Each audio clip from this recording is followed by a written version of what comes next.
Every day, Maryam Henderson-Uloho walks into Sister Hart's thrift shop in Arabi. She finds something new. When someone walks in this store, it's what won't they find.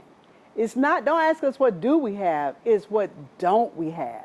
The store has a thing for finding the beauty in what others have written off. 6 people work there. Those 6, plus the CEO and founder herself, are all ex-convicts. I came from Dayton, Ohio to New Orleans on vacation for Mardi Gras.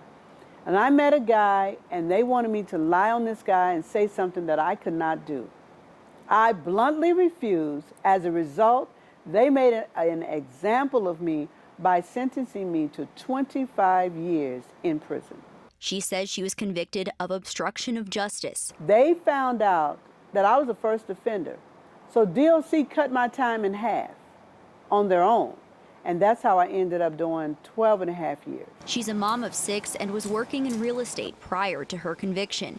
But she says more than a decade in prison changed her. We are still mentally, emotionally, spiritually, and sometimes not just physically, but all of those, we are still incarcerated. Where some might see clutter, she sees an intentional design. You maybe want to turn this way. Giving her employees the freedom to make the store their own. This is a decarceration facility, which means this is a place where people that have been to prison can come here to reverse the trauma of incarceration. Now, as the nation celebrates Juneteenth, she's reflecting on something monumental of her own. This is a phenomenal day for me because for me, this is the day that technically slaves were set free. But just as recent as April the 9th, 2022, I was a slave.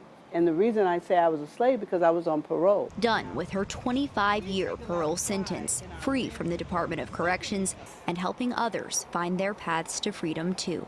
Lily Cummings, Eyewitness News.